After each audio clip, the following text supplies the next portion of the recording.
यात्रा के अंतिम पड़ाव में देवप्रयाग से चलते हैं वापस देहरादून की ओर। आपका स्वागत है आपके अपने चैनल ओल्ड फौजी ऑन मूव और मैं देहरादून और रामनगर से प्रस्तुत हूँ आपका अपना डॉक्टर ललित मोहन सिंह नेगी। समय बज रहे हैं 1:05। फोटोग्राफी में थोड़ा सा वक्त लग गया है वहाँ पर संगम का, तो अब हम चल पड़े हैं यहाँ से ऋषिकेश के लिए।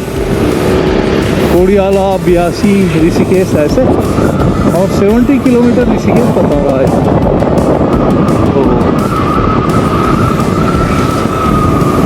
कोड़ियाला में गंगा जी का एक दृश्य। टी ब्रेक के लिए रुका था मैं एक रेस्टोरेंट में उसकी खिड़की से। चलिए चलते हैं कोड़ियाला से आगे ऋषिकेश की ओर। तो बगल में आप देख रहे हैं गंगा जी, बहुत ही सुंदर दृश्य है। कोड़ियाला प्रसिद्ध है वाटर स्पोर्ट्स, मुख्य रूप से रिवर राफ्टिंग के लिए। कोड़ियाला से ऋषिकेश के बीच में कई जगह हैं जहां से रिवर राफ्टिंग करवाई जाती है, और यहाँ पर बीचेस पे टेंट कॉलोनीज हैं जहाँ पर नाइट स्टे कर सकते हैं और गोवा का अनुभव कर सकते हैं काफ़ी कुछ सीमा तक। कोड़ियाला के बाद नेक्स्ट स्टॉप है ब्यासी। ब्यासी लोकल बसेस के लिए, टूरिस्ट के लिए, जो टूरिस्ट टैक्सीज हैं, इन सभी के लिए पहले से ही एक ऐसा स्टॉप रहा है जहां पर ब्रेक के लिए रुका जाता था। अभी लक्ष्मण झूला से थोड़ा आगे एक देहरादून के लिए कट होता है। ये कट जो है न्यू टिहरी की ओर भी ले जाएगा, उत्तरकाशी की ओर भी ले जाएगा, और ये शहर की भीड़ से बाईपास करा देता है देहरादून की ट्रैफिक। तो मैं इस पे आ गया हूँ, तो ट्रैफिक है ही नहीं अब। अभी तक तो ट्रैफिक बहुत ज़्यादा था। वो एयरपोर्ट के लिए स्ट्रेट हम जा रहे हैं देहरादून। उधर आए ऋषिकेश से, तो ये थानों का चौराहा है।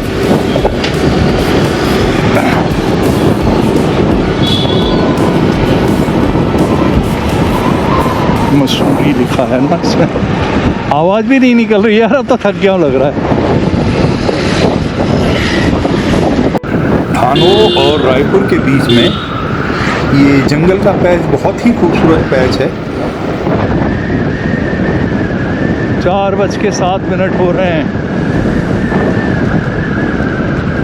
रायपुर है 15। घर ज्यों-ज्यों नज़दीक आता है मन में ये लगता है कि अब यात्रा जल्दी खत्म हो। शाम है, थकान है, यात्रा खत्म होने का आनंद है। स्पोर्ट्स स्टेडियम से आगे आ गए हैं ट्राई जंक्शन पे। ये महाराणा प्रताप जी का स्टैचू।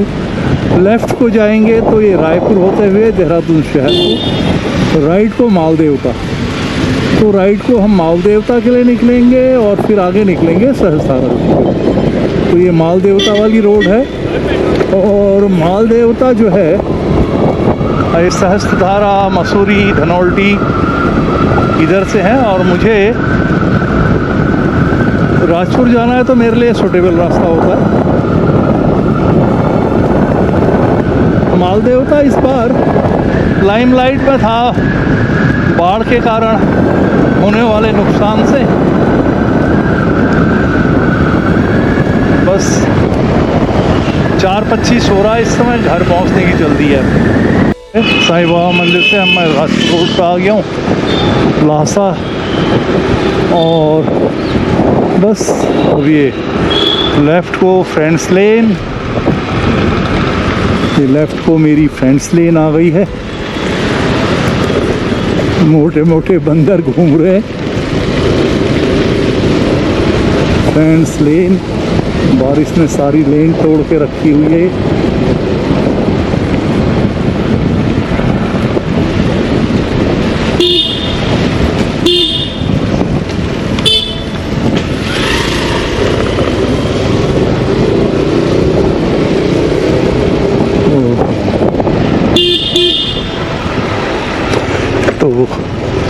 सामने जो है रिजर्व फॉरेस्ट है, नीचे एक स्ट्रीम है 200 मीटर पे, और ये एक मेरा छोटा सा घर दिख रहा है जिसका शेड है ऊपर।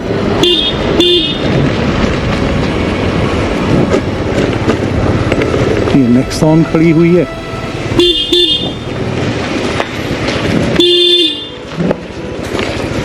उधर से उधर से उधर से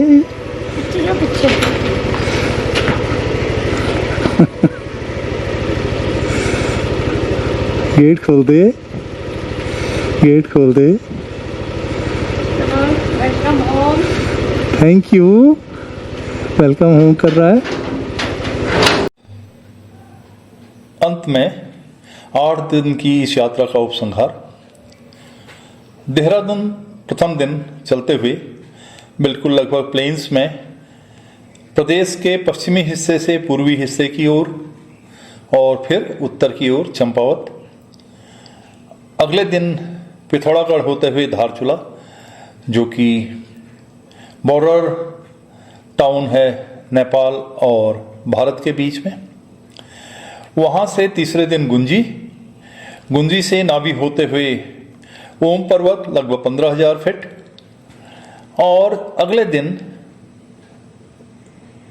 आदि कैलाश, और आप वापस बुदी शियालेक की 39 हेयरपिन बैंड्स को क्रॉस करते हुए, और वहाँ से फिर अगले दिन चला हूँ मैं पंचाचुली के नॉर्थ में दारमा वैली, फिर वापस आके मुंशियारी, उसके अगले दिन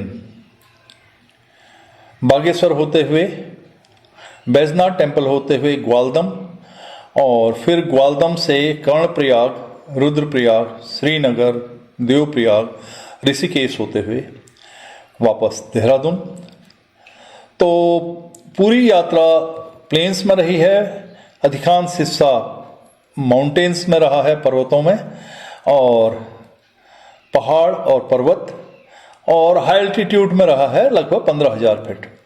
तो हाई एल्टीट्यूड और एक्यूट माउंटेन सिकनेस के बारे में मैं आपको अगले भाग में बताऊंगा, ताकि अगर आप हाई एल्टीट्यूड में, जैसे कि चारधाम यात्रा है या ओम पर्वत की यात्रा है, ये करने की सोच रहे हैं, तो कुछ सावधानियां जो बरतनी हैं उनका आप ध्यान रखें।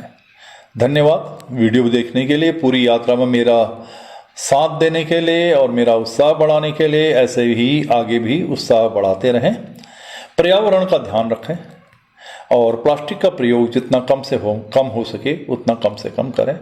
बहुत बहुत धन्यवाद।